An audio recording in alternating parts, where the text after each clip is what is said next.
tu puxaste um assunto que então eu vou colocar na frente do outro que eu ia te falar. Tu já teve alguma interferência de editor ou de editora em alguma coisa do teu livro que te constrangeu, te incomodou, te fez argumentar ou não? Tive, mas é uma coisa muito curiosa. O pessoal vai gostar de ouvir, não é? Nós gaúchos temos um linguajar muito próprio aqui, não é? Então, o meu primeiro livro que eu mandei para a Record, não é? Esse aí do Kilimanjaro, o editor me ligou para saber o que era lanchonete. Eu tinha escrito lanchonete. Aí eu expliquei. Lanchonete é onde a gente faz lanche. Aí o meu editor carioca, não, o nome disso é lancheria. Não, lancheria no Rio, aqui em Porto Alegre é lanchonete, né? Mas se eu botar lanchonete, ninguém mais vai entender no Brasil. Aí eu disse assim, e se tu botar lancheria, ninguém vai entender aqui no Rio Grande do Sul, né? Então, claro, depois virou brincadeira, né? Aí, um outro exemplo, né? Eu disse que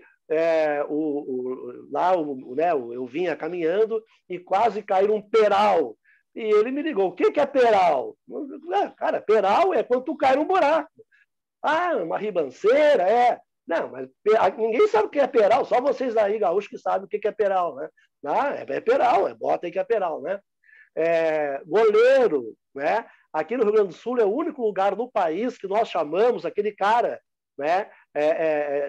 Aqueles 3 paus que fica ali onde você faz o gol, nós chamamos de goleira. Só aqui no Rio Grande do Sul que chamam de goleira. No Brasil inteiro chama de gol, né? O cara quase acertou o gol. Eles dizem, aqui no Rio Grande do Sul, eles dizem assim, o cara chutou, quase acertou a goleira, chutou para fora da goleira, errou a goleira, né?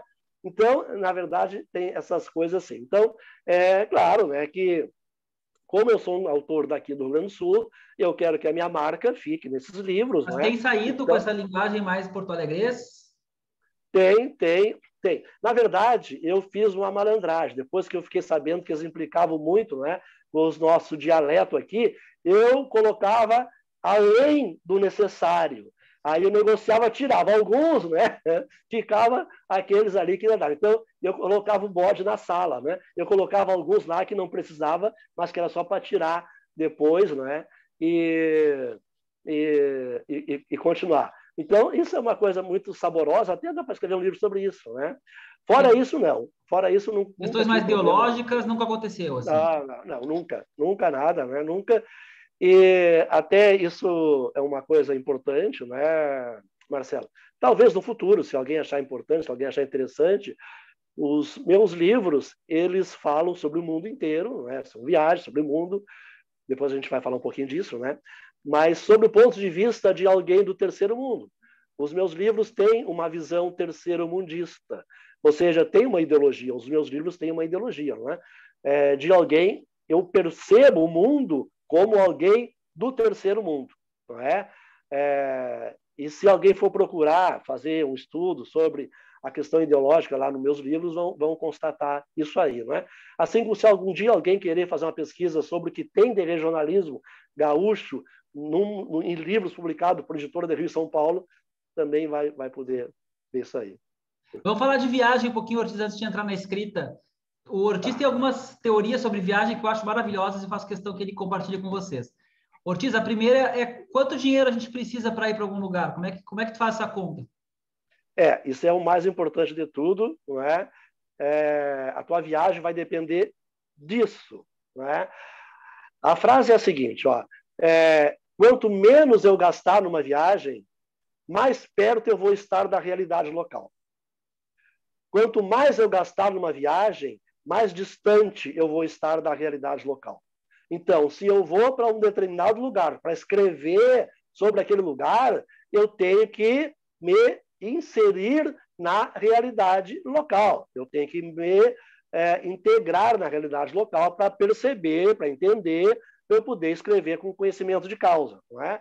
Então, quanto menos dinheiro eu levar, melhor. Né? Imagine, alguém que viaje, que só fique em hotel 5 estrelas, tá? Que só coma em restaurante 5 estrelas, que só ande de avião, né? E por aí afora. Ele passa por um país sem conhecer o país. Ele vai ficar em hotéis onde ficam outros estrangeiros, ele vai andar num avião onde viajam outros estrangeiros, não é? Ele vai, na verdade, não vai ter contato com a realidade do país. Então, essa história de que precisa muito dinheiro para viajar é balela, não é? A não ser, é claro, que tu vá fazer uma viagem de turismo, de passeio, aí é outra coisa, né? Eu quero descansar, quero ficar 2 semanas descansando, vou para o melhor 5 estrelas que tem lá na Europa e vou ficar sem sair do hotel. Vou ficar lá tomando champanhe, comendo caviar e tal, né? Tudo bem, é outra coisa, mas eu estou falando da viagem para conhecer os lugares para onde a gente vai, né? Então, uma maneira bem prática de saber quanto dinheiro levar é ver a renda per capita daquele lugar, né? Eu vou viajar para o Egito, quanto eu vou levar de dinheiro? Bom, se eu quero viver como vive um egípcio, é só ouvir a renda per capita do Egito, eu vou ver quanto aquelas pessoas lá ganham por mês e para ver como é que elas vivem, não é? Então, é sim uma boa referência. Na verdade, a gente precisa muito menos dinheiro para viajar do que se imagina. Desde que, é claro, se faça uma viagem para conhecer a cultura, o lugar para onde a gente vai, né? Agora, se eu quero só flanar, aí é outra história. E aquela tua frase que deu polêmica na 0 Hora aqui, Ortiz. Fala tudo mais legal do que eu. Isso é uma coisa importante, não é? Eu disse uma vez, quando fui patrono da Feira do Livro, né, uma entrevista para 0 Hora, eu disse assim que o brasileiro ainda viaja para impressionar os vizinhos. Né? Claro, eu falei 1 milhão de coisas, mas o jornalista pegou essa frase, realmente era uma frase pesada, né? E colocou de manchete. 2 páginas na 0 Hora com essa manchete chamada na capa, dita pelo patrono da Feira do Livro. Claro, caiu todo mundo de pau em cima de mim, né? Mas a matéria explicava, né? Quem lia a matéria explicava, né? Porque começou assim, ó. Ele perguntou para mim se os brasileiros viajavam, né? E eu falei para ele, para o repórter, que quando eu comecei a viajar para escrever os livros, em 97, não encontrava brasileiro viajando. Eu passava meses viajando. Normalmente a minha viagem para fazer um livro dura 3 meses. Eu passava meses viajando e não encontrava brasileiro. E agora, ultimamente, não é, a gente já encontrava muito brasileiro viajando, e a minha frase foi essa: os brasileiros não viajavam, já evoluíram muito, os brasileiros já viajam, mas ainda falta aprender a viajar. Falta aprender a viajar, não é? E aí eu disse assim, porque infelizmente o brasileiro ainda viaja para impressionar o vizinho, né? Então imagina assim, alguém que tu chega no trabalho e tu fala para o teu colega no trabalho, vou passar 2 semanas em Paris. Pô, os caras ficam assim, pô, tu tá podendo, hein? Tá com grana, cara, pô, né? Experimenta dizer, eu vou passar 2 semanas na Bolívia. Aí o teu colega trabalha assim, pô, na Bolívia, o cara deve estar passando fome, pô, vai para a Bolívia, né? Essa visão preconceituosa que se tem. Na verdade, a Bolívia é tão interessante quanto o país. É outra realidade, não dá para comparar. Aliás, a Bolívia, gente, tem 37 línguas oficiais, 37 línguas indígenas, o espanhol, e mais 36 línguas indígenas que são oficiais na Bolívia. Só por isso já vale a pena percorrer a Bolívia. É um dos países mais interessantes do mundo, né? Lá. Então, eu falei isso, né? O brasileiro, infelizmente, ainda viaja para impressionar o vizinho, o brasileiro ainda não sabe viajar. E aí o jornalista me perguntou, o que é saber viajar? Né? E aí vem o segredo, né? Viajar é ir em busca daquilo que só tem naquele lugar. Isso é saber viajar. É eu ir em busca daquilo que só tem lá naquele lugar. É por isso que eu vou para aquele lugar, em busca daquilo que só tem lá. Se tem aqui na minha cidade, eu aproveito que eu vejo aqui na minha cidade, não preciso ir lá, não é? Então, se eu vou viajar para um determinado país, é para comer a comida que eles comem lá, é para beber a bebida que eles bebem lá, é para ir nos lugares em que eles vão, é para frequentar os bares que eles frequentam, os restaurantes que eles frequentam, os hotéis que eles frequentam, é para andar de ônibus, como eles andam, é para andar de trem, é para andar de metrô, não é? Não vou para o Cairo, né? Eu amo o Cairo, né? Agora faz tempo que não vou no Cairo. Na verdade, eu estava em março do ano passado na Jordânia, tive que fugir da Jordânia, fechou tudo lá por causa da Covid, voltei, fui para Israel e fui expulso a Israel. Cheguei aqui no Brasil em março do ano passado, né? Então, eu não vou para o Cairo ou para, né, Nova Delhi ou para Nairobi para comer bife com batatinha frita, ou churrasco. Isso eu como aqui, não é?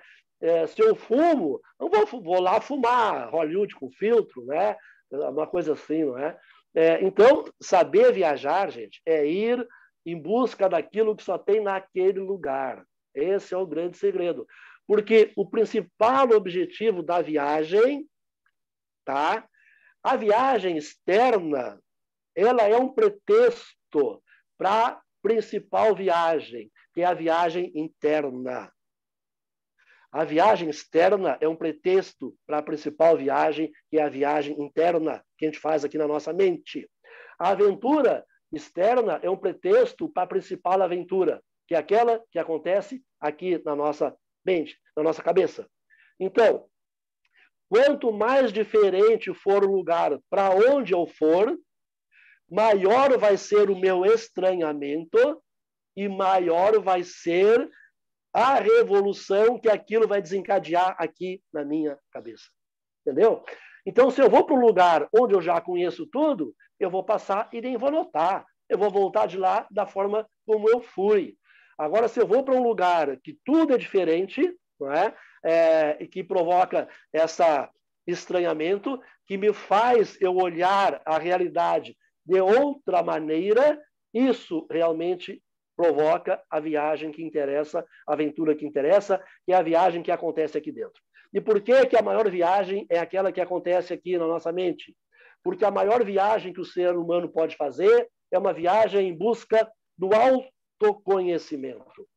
Nos conhecermos é o maior desafio que nós temos. Eu preciso saber quem eu sou. Quem eu sou. Eu, a minha individualidade. E então eu só vou descobrir isso em busca do autoconhecimento. O caminho é o autoconhecimento, não é? E a viagem, ela provoca em nós essa volta para o nosso autoconhecimento. Então, quanto mais diferente for a realidade para onde eu for, maior vai ser esse processo que vai desencadear na minha mente, não é? De eu reavaliar tudo que eu conhecia e mais do que eu vou conhecer e provocar esse autoconhecimento. A partir daí, eu tenho o que escrever. Aí eu tenho que escrever. Porque aí, pensem bem, se eu escrever a partir dessa revolução que aconteceu na minha mente, eu vou escrever algo diferente de tudo que já foi escrito. Entenderam? E só se justifica escrever algo se for escrito de maneira diferente do que já foi escrito. Não adianta eu escrever um livro sobre um assunto que já foi escrito sobre aquele assunto da forma que foi contado aquele assunto. Então, se fica naquele livro, esse meu livro vai ser supérfluo. Não é? Dá um exemplo para vocês. Eu vou escrever um livro sobre um amor impossível.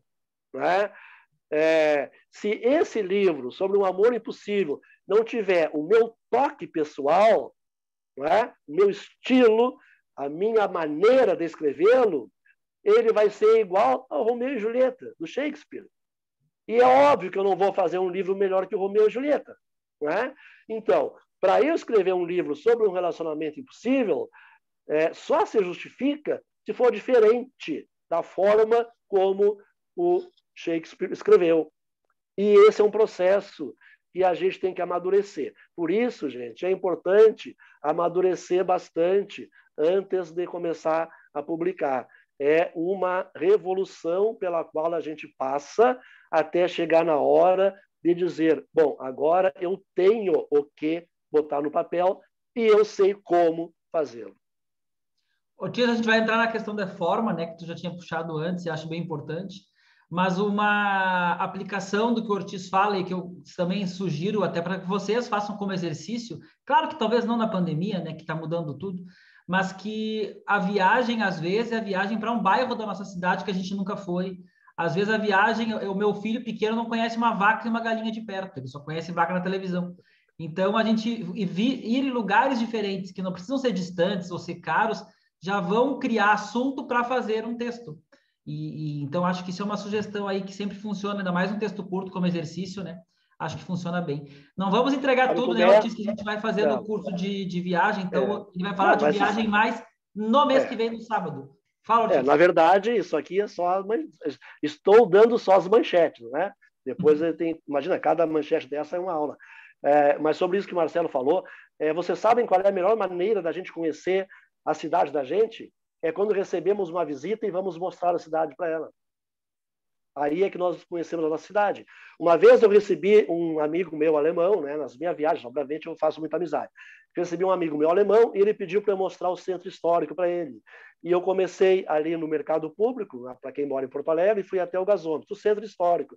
Ele ficou impressionado com o centro histórico e ele me chamou a atenção para coisas que eu, que moro aqui em Porto Alegre há 40 e tantos anos, nunca tinha me dado conta, porque eu passo ali na frente todos os dias e não me dou conta. Aí é outra coisa que é importante quando a gente escreve sobre viagem, não é? Eu acabei de dizer que para falar sobre um lugar, tem que fazer uma imersão naquele lugar e perceber aquele lugar como percebem os moradores locais, não é?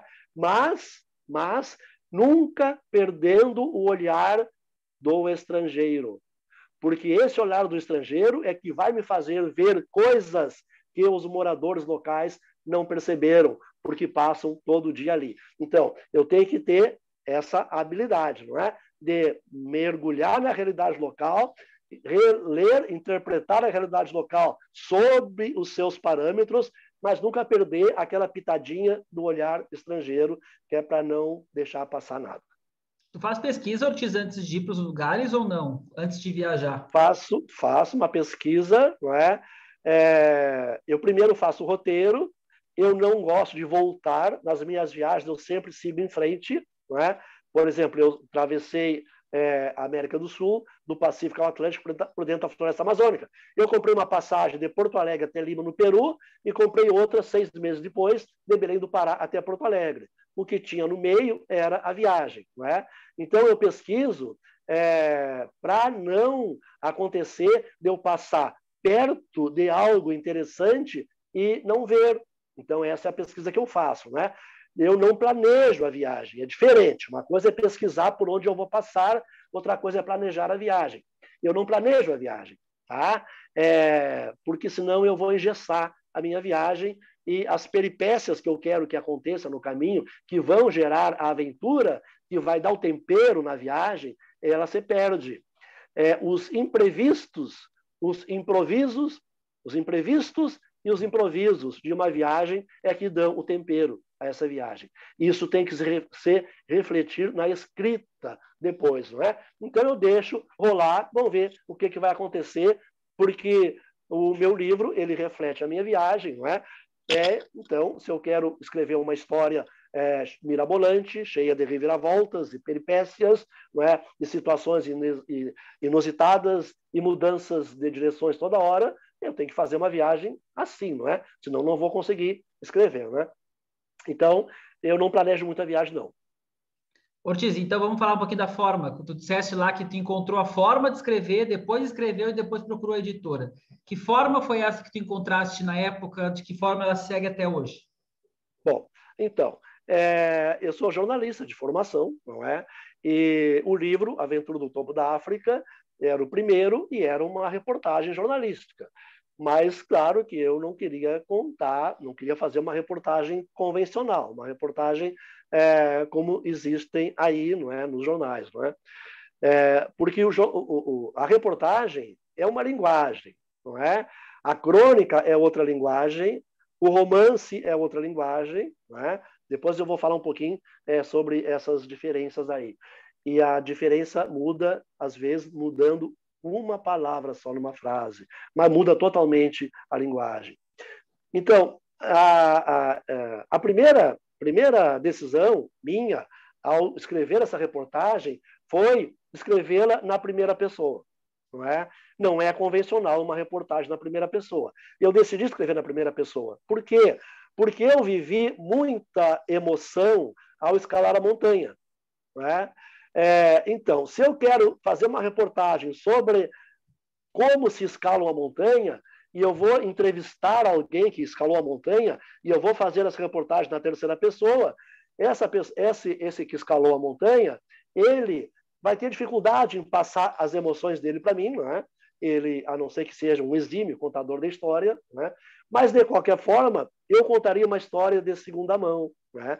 E eu queria contar uma história de primeira mão, já que eu vivenciei aquela experiência, né? Então, eu decidi fazer o texto na primeira pessoa. Isso deixou um texto muito mais emocionante.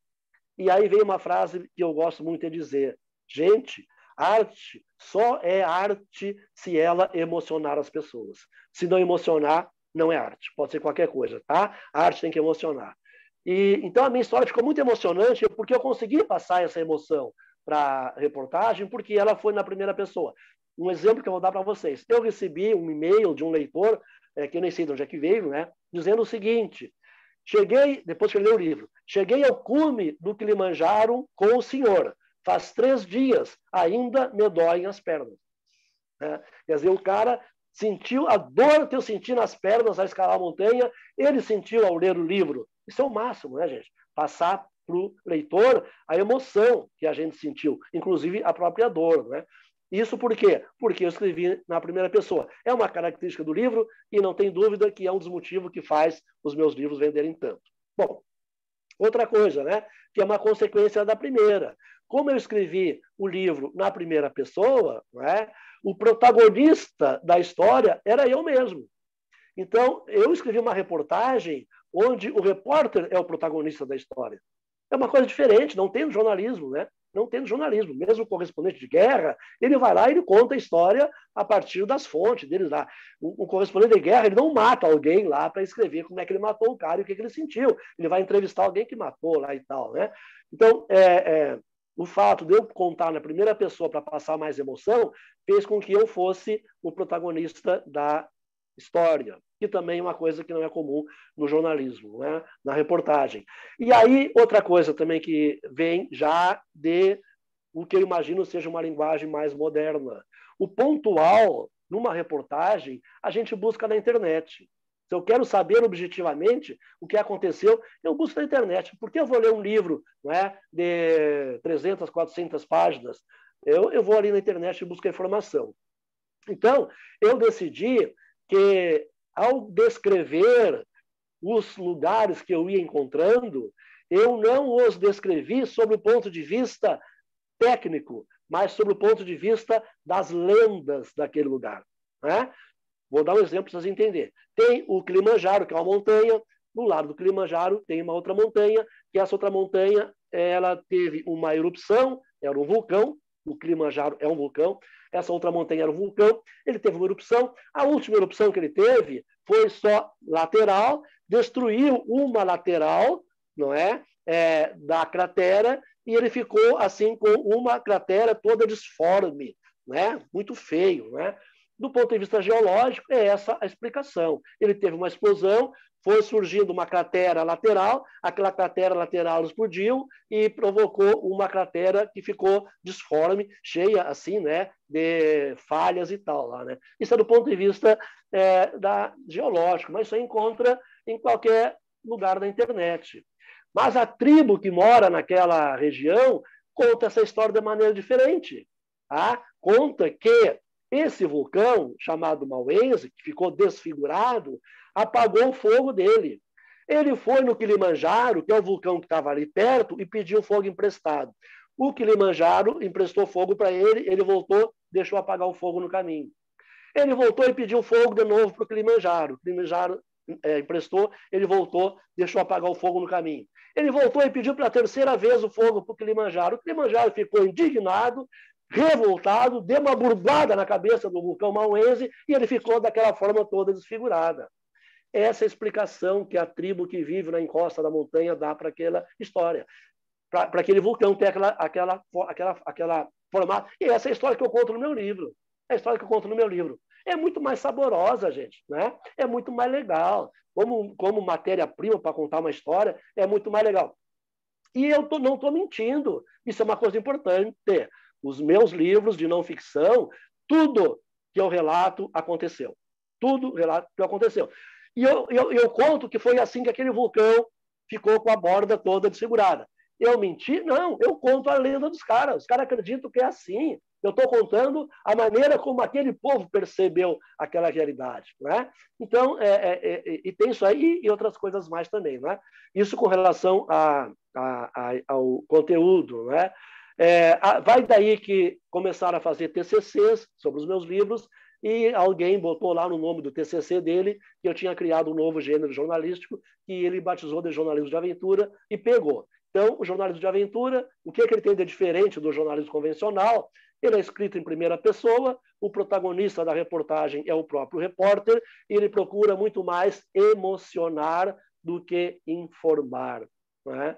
Informar. Então, isso aí é o jornalismo de aventura. Né? Anotem esses três aí, que fica a dica para vocês fazerem um texto, uma crônica, enfim, um texto curto, porque não precisa escalar o Kilimanjaro, né, Ortiz? A pessoa que é enfermeiro, não. Foi lá no coronavírus, já está na televisão fazendo matéria sobre isso, contando isso. Claro, né? E aí, então, não é? Outra coisa que é importante, que eu também vou dar as manchetezinhas aqui, depois a gente pode... cada coisa dessa que eu vou falar agora é uma aula. Eu transito em 3 gêneros, não é? A reportagem, a crônica e o romance. Algumas pessoas acham que o que define o gênero de um gênero literário é a grossura do livro, né?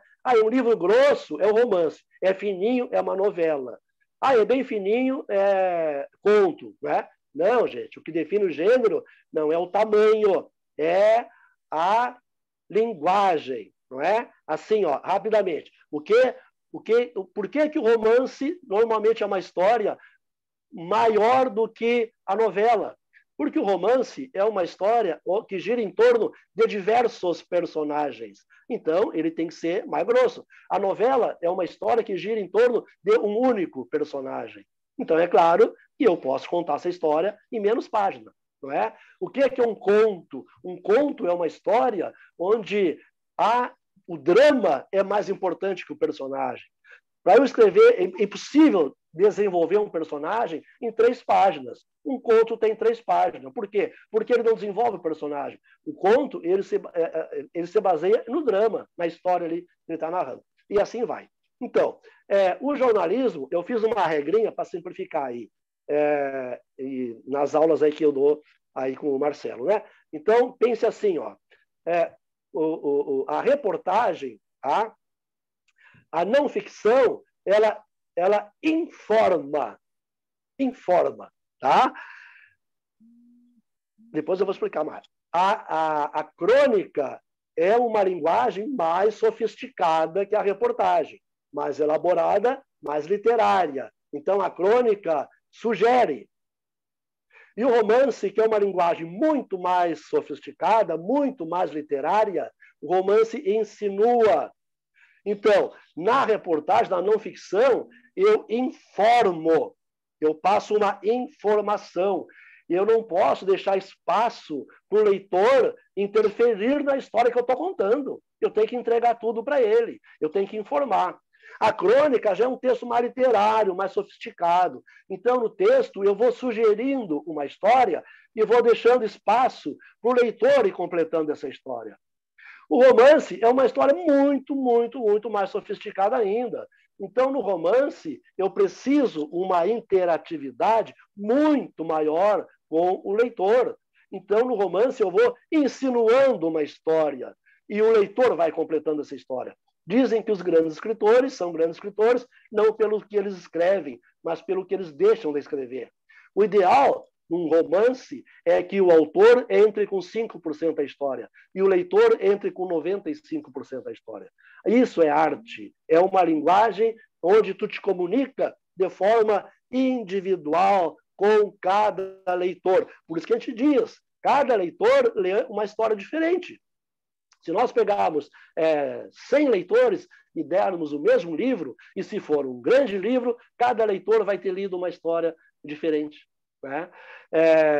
Então, tem essas mudanças. Não é? Vou dar um exemplo. Na reportagem, eu digo assim, ó, o almoço custou R$80. Se o almoço custou R$80, na não ficção, na reportagem, eu tenho que botar o almoço custou R$80. Ponto. Eu tenho que informar quanto custou o almoço. É importante para quem está lendo a reportagem sabendo quanto custou o almoço daquele cara que foi lá almoçar naquele restaurante lá. E R$ 80 é R$ 80 para qualquer leitor, e em qualquer lugar do Brasil, em qualquer época. Né? Não deixa espaço para quem lê completar a história. Então, a reportagem informa. Se eu quiser contar a mesma história numa linguagem de crônica, eu vou sugerir, e eu vou dizer, o almoço custou caro. Cada leitor vai dar um preço para esse almoço. Entendeu? É uma linguagem mais sofisticada, é um texto mais literário, tem uma maior participação do leitor. Se eu vou para o romance, que é uma linguagem muito mais sofisticada, eu preciso que o leitor participe muito mais, não é? Eu vou escrever assim, ó. Ele não ganhava o suficiente para almoçar todos os dias.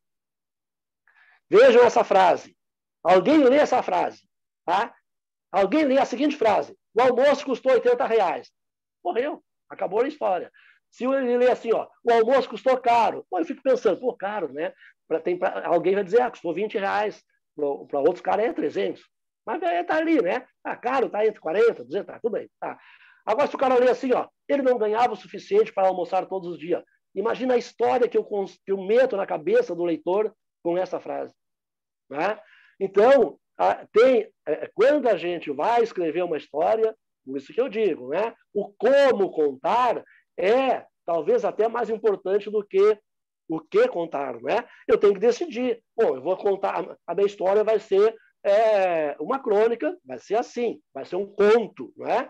O conto é 100% ficção. A crônica parte de uma realidade onde tu pode, né, viajar um pouco pela ficção. E na crônica de viagem tem uma peculiaridade muito maior ainda, né? Que na crônica de viagem, pelo menos nesse estilo que eu criei, não é? O cronista, ele é o próprio personagem da crônica, né? Então a coisa fica muito mais legal. Então, essa diferença, né? Eu tenho que saber antes de escrever, né? Eu vou fazer um livro, eu quero fazer uma fábula. O que é uma fábula? Uma fábula é uma história onde os animais falam. Isso é uma fábula. Né? Eu vou escrever uma biografia, ou vou fazer uma autobiografia, tá? Eu vou fazer um ensaio, eu vou fazer um artigo, eu vou fazer um ensaio, eu vou fazer uma tese. E esses nomes, gente, não existiam não existiam por acaso. Não aconteceu de alguém acordar de ressaca, de madrugada e dizer, não é? Criar esses nomes todos aí. Eles têm os seus parâmetros. É claro que vai chegar o momento em que você vai misturar tudo isso e construir uma maneira diferente de contar uma história. Mas eu sempre digo assim, gente, ó, só pode falar gíria quem sabe falar a não gíria. Só sabe falar errado quem sabe falar certo. Tá? Se eu falo errado porque eu quero criar uma determinada impressão no leitor, é uma coisa. Outra coisa é falar errado por não saber escrever certo. Né? Eu digo para eles que tem que saber fazer o bolo para depois fazer a torta, Ortiz. Mais ou menos claro, isso. Ortiz, a pergunta do Carlos Eduardo aqui. Existe um tempo mínimo para que uma viagem possa render uma boa história? Não. Vai depender da intensidade da viagem. Pode ser uma viagem de 3 semanas que aconteça coisas extraordinárias, fantásticas, não é? E pode também tu viajar 3 meses e não acontecer nada. Vai depender muito, né, do insight que o viajante vai ter aqui. Né? De repente pode ele chegar lá, num lugar, e de cara ele já descobrir uma outra realidade. Vou dar um exemplo. Quando eu cheguei na Índia, eu fui em maio, né, porque eu queria fugir das monções, na época da chuva. O verão na Índia, em maio, é terrível, terrível. Não é? Então, eu cheguei na Índia em maio e estava 50 graus. Não é? Eu dormi no hotel, acordei de manhã no outro dia, eu ia para o centro da cidade, tinha uma praça lá que eu queria conhecer, não é? Era em Calicut, uma praça onde tinha o Palácio dos Samorim, vocês conhecem a história do Samorim, né? Vasco da Gama chegou em Calicut e foi negociar com o Samorim era o rei local ali, tinha um palácio e tinha lá um tanque de purificação dele e tal. Nesse lugar tem uma praça, eu queria ir lá, né? Estava 50 graus. E eu fui para lá, obviamente, né? De bermuda e camiseta regata. E fiquei morrendo de calor. E os hindus que estavam ali, de calça comprida, de camisa, de manga comprida, fechada no colarinho e com o turbante, não era um turbante, né? Mas com um pano na cabeça. E eu fiquei pensando assim, mas que gente idiota, um calor desse, eu aqui de regata e de bermuda, passando calor, e esses caras aí com calça de manga comprida, camisa de manga comprida e com um pano enrolado na cabeça, ainda mais como São Burro. Aí eu parei, né, e pensei assim, não, para aí, gente. Eu cheguei aqui há 12 horas. Esses caras estão aqui há 5.000 anos. É impossível que eu saiba mais do que eles. Será que não são eles que estão certos? Aí eu voltei para o hotel e me cobri e voltei para a praça e não senti tanto calor como estava sentindo antes. Não é? Claro, porque o nosso corpo tem 36 graus. Uma temperatura de 50 graus, se pega direto na pele, queima. Eu tenho que proteger, eu tenho que botar uma manga. Não é? Depois eu aprendi, viajando de trem, 50 graus de calor, o trem todo fechado. E um dia eu abri a janela, veio um bafo quente na minha cara que quase me queimou os cabelos. Né? Então, assim, ali eu tive um insight, né? Fantástico, imagina, né? Fantástico. A partir dali, a minha viagem na Índia ficou muito melhor do que se eu fosse querer viajar pela Índia a partir do meu padrão, da minha referência, que acho que no verão tem que usar bermuda e camiseta regata. Então, só um insight desse, né, já dá para escrever uma história. Maravilha. Gente, se tiverem pergunta, aqui tem uma da Flávia, o senhor viaja sozinho? Viaja sozinho, né, Ortiz? Viajo sozinho porque eu corro muito risco e eu não quero colocar ninguém em risco, não é? E então eu prefiro viajar sozinho porque qualquer coisa que acontecer, a responsabilidade é minha, né? Já viajei com algumas, já fiz viagem acompanhado, né? Eu tenho um amigo meu, um alemão, que já viajou comigo pela Índia, ele escalou o Kilimanjaro comigo, não é? E essa viagem, essa volta ao mundo, ele fez uma parte comigo, mas ele é um viajante muito mais experiente que eu, né? Eu viajo com ele até para aprender com ele, então até ele força os riscos muito mais do que eu, nunca me senti responsável por ele, né? E nele por mim. E eu A levei idade, duas Ortiz... vezes. Oi? Fala. Não, 2 vezes eu levei fotógrafo. Para o Vietnã, eu levei um fotógrafo, que foi meu colega de faculdade, e para o Egito, eu levei o Beto Sclir, o filho do Moacir Sclir, como fotógrafo, que o Moacir Sclir pediu para eu levar o filho dele na viagem, eu levei o Beto. Essas duas eu levei fotógrafo, mas o resto tudo eu faço sozinho e eu também faço as fotos. Ele pediu, isso eu não sabia, essa é boa. Puxa, agora fugiu o que eu ia te perguntar nessa seara aí. Ortiz, a pergunta anterior que eu ia fazer, mudando um pouquinho de assunto. Aconteceu alguma vez de tu ter medo de escrever algo assim, nos últimos tempos, tá? Que a gente tem visto uma certa patrulha em algumas questões. Tu te sente às vezes com medo? Tu já teve alguma reação que te assustou? Como é que tu tem lidado com esse nossa... Eu não gosto do termo autocensura, tá? Mas de alguma forma tu pensa 2 vezes antes de escrever, porque tu fala sempre muito, muito franco, muito aberto, né? Sim, eu tenho pensado, eu tenho me preocupado com coisas que há 20 anos eu não me preocupava, não é? E há 20 anos nós estávamos errados. Hoje é que nós estamos certos, não é? Não é autocensura, não. Não é autocensura, não. Na verdade, é respeito pelas outras pessoas, não é? Hoje eu tenho consciência de que eu preciso respeitar as outras pessoas num nível que eu não tinha há 20 anos. Isso é muito bom, significa que eu evoluí. Então, na verdade, isso aí não é autocensura, não é? Isso é respeito. A gente tem que respeitar as pessoas. Só que nós temos uma série de preconceitos que são estruturais, que eles fazem parte da nossa história. A luta contra o preconceito, todos eles, não é? Todos eles.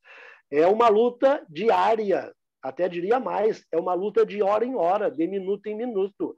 Nós precisamos lutar com toda essa forma de preconceito que é estrutural, que já está enraizado. Nós somos produto de uma sociedade extremamente preconceituosa, não é? E finalmente, né? Finalmente, já tarde demais até, né? Mas pelo menos, finalmente, nós estamos nos dando conta disso aí. E isso é muito importante e a gente tem que levar, sim, em consideração. Eu acho muito importante. E eu chamo isso, Marcelo, de respeito pelas pessoas. Eu mirei a pergunta num lado, tu veio por outro e foi melhor do que eu tinha mirado, tá? A pergunta falando em patrulha é uma questão mais ideológica ou conservadora. Se tu hoje pensa duas vezes antes de emitir alguma opinião ou de fazer alguma crítica, se tu tem tido algum tipo de repercussão nesse sentido. Não, ideológico não. Ideológico no sentido político, não. Não, eu sou um cara politicamente bem definido, não é? Tenho minhas posições políticas bem definidas, não é? Expresso as minhas posições políticas, não tem problema nenhum, não é? Todos os nossos atos são políticos. Não existe nada, aquela história assim, não é? Sou neutro, eu sou equilibrado, eu sou isso, aquilo. Não, não tem isso, né? Todo ato é um ato político. E aí até vamos chegar no Sartre, né? Até o não ato é um ato político, né? O não, a maior de todas as decisões é não decidir, né? Sartre nos ensinou isso aí. Então, nós somos seres políticos, sim, e tudo que a gente faz tem uma ideologia por trás, sim, não é? Então, eu prefiro dizer que eu tenho uma ideologia e a minha ideologia ela tem uma referência que é básica, que é o respeito às outras pessoas. Não é? E aí tem uma coisa que eu aprendi nas viagens. Me pergunto muito, né? A primeira pergunta que os jornalistas me fazem é o que eu encontrei de mais extraordinário nas minhas viagens pelo mundo. Porque as minhas viagens elas são para lugares assim que não vai turista todo dia, nem vai jornalista todo dia, né? Então, eles imaginam que eu vou dizer, encontrei um cara com 3 pernas, com 2 cabeças, uma coisa assim, né? E essa resposta eu tenho na ponta da língua. O que de mais extraordinário eu encontrei no mundo inteiro até hoje, o que de melhor a civilização construiu até hoje, o que de melhor nós temos nesse planeta hoje, se define numa palavrinha só: diversidade. Diversidade. O que de melhor a humanidade construiu até hoje se chama diversidade. O direito que cada pessoa tem de ser única no mundo. E isso não fica só nas pessoas. Isso se estende às culturas, à filosofia, à religião, a tudo. A tudo. Não é? Cada pessoa tem o direito de ser única no mundo. E é isso que nos enriquece. A maior riqueza que nós temos é as nossas diferenças. Né? E isso tem que ser não só incentivado, não só respeitado e aceito, mas tem que ser incentivado. Nós temos que incentivar as pessoas que são diferentes, não basta diferente de mim, né? Porque na visão dele eu que sou diferente. Depois eu vou contar uma historinha aqui do Tibete. Né? Não basta aceitar o diferente e não basta respeitar o diferente. Ele tem que ser estimulado a ser diferente, porque isso é reconhecer o direito que ele tem de ser diferente. Porque eu quero isso para mim. Eu quero que me aceite nas minhas diferenças, que me respeite nas minhas diferenças e que me estimule nas minhas diferenças, porque é isso que me faz eu ser uma pessoa, não é? Ter a minha identidade. Não é? Quando eu fui para o Tibete, no começo, os tibetanos não chegavam perto de mim. Não é? E eu já estava complexado, ninguém chegava perto de mim. Não é? Por quê? Aí até que alguém lá, mais desinibido, me disse que não chegava perto de mim porque eu era muito fedorento. Eu fedia demais. Né? Fiquei impressionado. Eu lá no hotel tomava banho todos os dias. Os tibetanos nascem, crescem, morrem sem tomar banho, nunca na vida. E eu que era fedorento. Né? Aí fui descobrir por quê. Eu estou num país que todo mundo é vegetariano. E eu carnívoro. Eu fedia. A gente cheira o que a gente come. Eu carnívoro, eu fedia a carniça no meio daquela gente lá que nunca na vida chegou nem perto de carne, o país inteiro. Né? Eu levei assim, algumas semanas para me despoluir, né? Lá no Tibete, para perder o cheiro da carniça que eu era, né? Para eles poderem se aproximar de mim. Né? Lá eu senti na pele o que é ser discriminado por ser diferente. Foi um insight, aprendi ali. Muito boa essa história. O Guilherme tem uma pergunta bem objetiva aqui, como a pandemia está influenciando na tua produção, Ortiz? Porque não está viajando, né? Não estou viajando. Na verdade, a minha última viagem era para escrever um livro. A viagem foi interrompida. Eu fui expulso de Israel no meio da viagem. Né? e ela está incompleta, e eu estou esperando voltar para Israel para continuar a viagem. Então, eu estou escrevendo alguns textos, né, que eu deverei usar em outros livros, mas no momento não estou escrevendo nenhum livro de maneira específica. Mas eu sou muito assim, gente. Ó, eu tenho no computador o que eu chamo de retalhos, né? Toda vez que eu tenho uma ideia, tá? Uma frase boa, ou uma ideia boa, ou uma imagem boa, uma coisa boa, eu vou lá e boto no computador aquilo ali. Quando eu vou escrever um livro depois, eu me recorro muito dessas minhas anotações, desse meu caderno de anotações, assim, né? Às vezes eu acordo no meio da noite, assim, com uma ideia, aquelas coisas que a gente sabe, né? Se não anotar na hora, quando acordou de manhã, não lembra mais, né? Então, eu tenho trabalhado muito nisso. Tem muitos conceitos que eu queria desenvolver, eu venho desenvolvendo, e mais adiante eu vou usar isso aí nos livros, quando eu for escrever. Nunca pensou em fazer um podcast, um YouTube? O Ortiz, vocês perceberam que além de se expressar muito bem no texto, ele se expressa muito bem também. Ele tem uma frase que ele deu 80 entrevistas na Feira do Livro, né, Ortiz? E ele fazia questão de nenhuma ser igual à outra. Então, mas já fez um projeto desses, né, Ortiz, de YouTube ou de televisão? Eu fiz um projeto que eu tenho 100 mil fotografias do mundo inteiro, principalmente de lugares selvagens, de áreas que eu fui o primeiro branco a chegar, primeiro não nativo a chegar, né? Eu tenho muito filme, muito vídeo, então eu queria criar um canal no YouTube para passar isso, né? Para passar isso aí, não é? Mas na verdade a minha linguagem é a linguagem escrita. O audiovisual já é outra linguagem, né? O podcast já é outra linguagem, o filme já é outra linguagem, o documentário. O pessoal diz assim para mim, ó, puxa, por que tu não faz documentário para os lugares que tu vai, né? Eu não entendo de fazer documentário, é outra linguagem.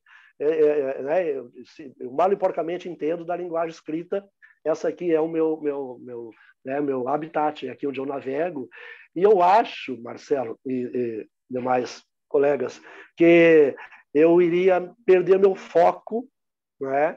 E eu iria entrar numa outra linguagem que eu não domino, não ia sair coisa muito boa. Eu sou muito perfeccionista naquilo que eu faço. Se não for para fazer bem feito, então eu não faço. E isso fez com que eu fosse postergando essa ideia aí, não é?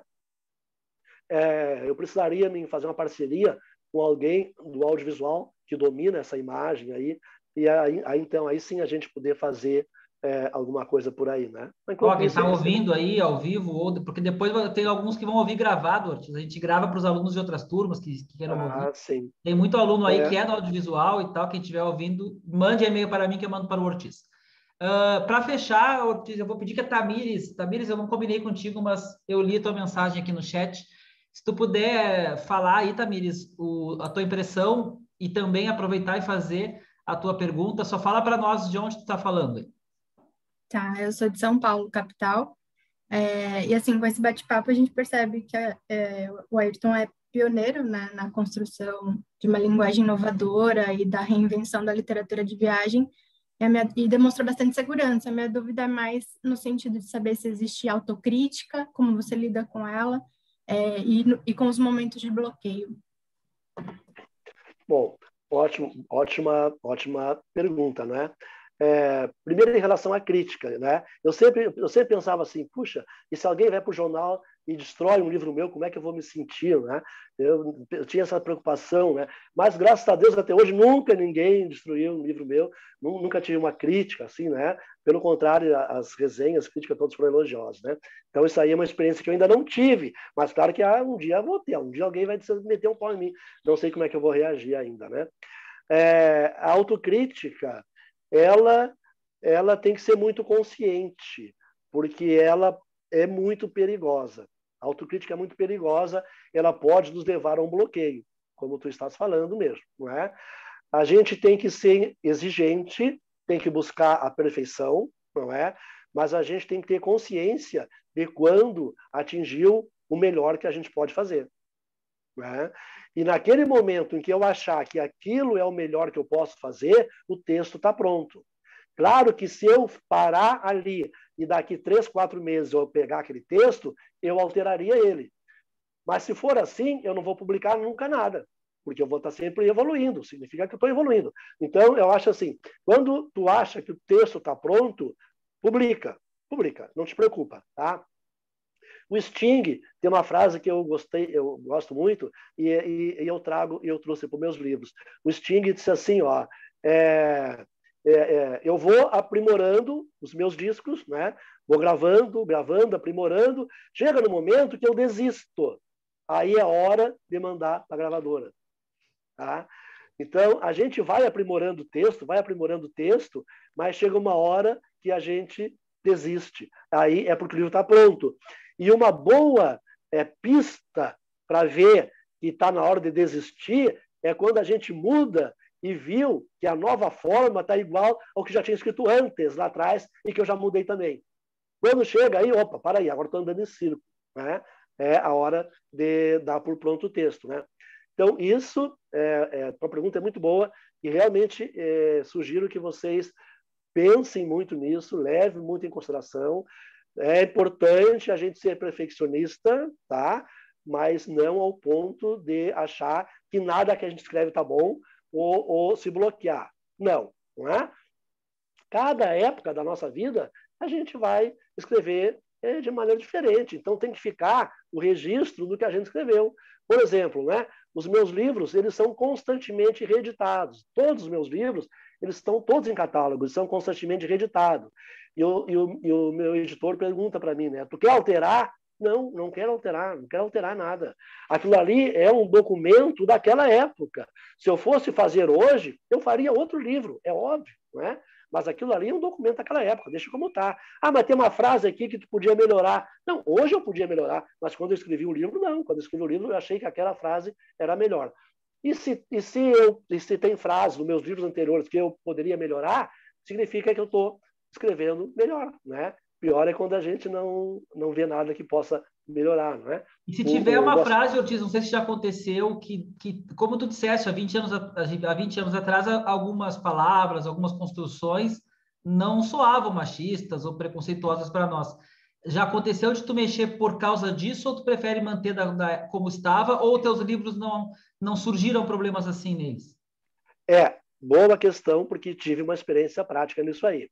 Depende, Marcelo. Se essa frase está na boca de um personagem, eu deixo, porque reflete como se falava naquela época. Se é uma frase que está na boca do autor, né? Se é um texto, se é o autor que está falando, aí eu mudo. Né? Eu publiquei um livro sobre Havana, não é? Sobre Havana, e uma senhora, né, me contou uma história que o vizinho dela sumiu e a mãe disse que ele foi para Miami ganhar vida em Miami e estava rico lá, mas que não era verdade. E aí ela me contou, assim, né, boca pequena, assim, né, que ele era um baita de um viadão, um baita de um maricom, e a família expulsou ele, tá? E por isso é que ele sumiu daqui, né? Aí o meu editor disse, Ortiz, temos que mudar isso aqui. Não tem que mudar isso aqui. Foi assim que ela me contou. Porque naquela época, na época em que você passa essa história, era assim que as pessoas falavam. E é a voz do personagem. Senão, a gente vai reescrever a história. Né? Então, vou escrever sobre a Segunda Guerra Mundial. Vou tirar tudo que o Hitler falou, né? Não, os absurdos que o Hitler falou tem que estar ali, senão eu vou reescrever a história. Então, se é fruto daquela época, não é? E se está na voz de um personagem, e os meus livros têm muito personagem, são livros de viagem, né? Mas tem muito personagem, eu deixo. Agora, se é a narrativa do autor, aí sim, aí a gente pode mudar, porque ele está saindo com a data. A história aconteceu há 20 anos, mas a edição está saindo agora.